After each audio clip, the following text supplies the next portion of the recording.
आणि आता सविस्तर बातम्या पाहूयात। लोकसभा निवडणुकांच्या जागा वाटपावरून महायुतीचा कोणताच निर्णय झालेला नाहीये। निवडणुकांमध्ये जास्तीत जास्त जागा मिळाव्यात यासाठी भाजप शक्य ते प्रयत्न करतायत। जागा वाटप आणि उमेदवारीवरून असलेला वाद मिटवण्यासाठी उपमुख्यमंत्री फडणवीसांनी कंबर कसली आहे। अहमदनगर आणि बारामतीच्या जागेवरून महायुतीमध्ये कलह निर्माण झालाय। या दोन्ही जागांवरील वाद मिटवण्यासाठी देवेंद्र फडणवीस यांनी सागर बंगल्यावर बैठक बोलावली होती आणि या बैठकांमध्ये दोन्ही जागांवर भाजपमधील अंतर्गत वाद मिटलाय। बारामती आणि अहमदनगरमधील वाद मिटला तर जानकरांनी पुन्हा महायुतीसोबत जाण्याचे निश्चित केलंय।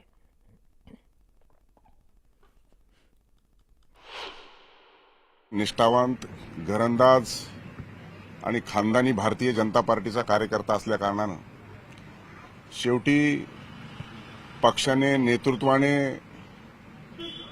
जो तिकिटाच्या संदर्भामध्ये निर्णय घेतला तो देखील पक्षाच्या बैठकीमध्ये त्या निर्णयाचा मी स्वीकार केला।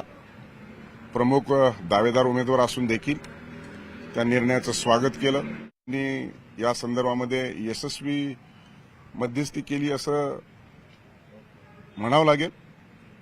कारण शेवटी दुःख, अडचणी आणि प्रश्न याला वाट मोकळी करून देत असताना कोणीतरी आपलं ऐकलं पाहिजे, कोणीतरी दुःख समजावून घेतलं पाहिजे आणि त्या दुःखावरती नीटनेटकं चांगलं जर आपल्याला सहकार्य आणि मदतीची भावना करत असेल तर नेतृत्वाचा आदेश हा मान्य केला पाहिजे।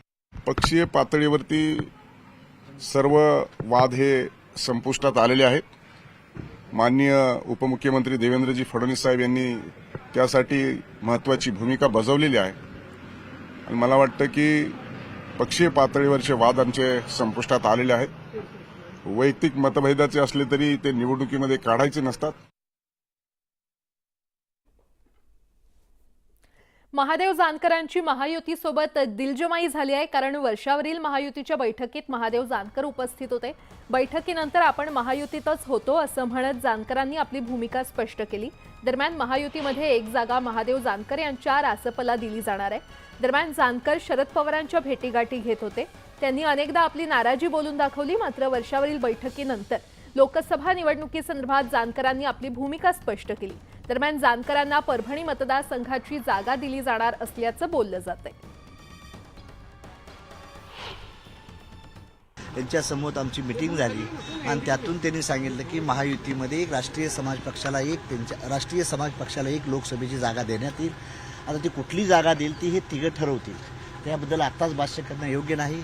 आणि मी महायुतीतच होतो, परंतु जागेचा तिढा मिटत नव्हता म्हणून मी इकडे तिकडे होतो। मी पवार साहेबांचं देखील अभिनंदन करीन की ते माझे वडिलांप्रमाणे आहेत, त्यांच्याशी बी माझी चर्चा चाललेली होती। पण तिथं महाविकास आघाडीला मी 3 जागा मागितल्या होत्या। आदरणीय पवार साहेबांनी मला एकच जागा दिली होती आणि महायुतीला बी मी 2 जागा मागितल्या होत्या, त्यात महायुतीनं मला 1 जागा दिली। आता ती कुठली दिली ही आत्ताच मी करणं योग्य नाही। महायुतीच्या मार्फत लोकसभेची 1 जागा रासपाला म्हणजे पर्यानेच जानकर साहेबांना त्या ठिकाणी देण्याचा निर्णय सुद्धा आम्ही त्या ठिकाणी घेतलेला आहे।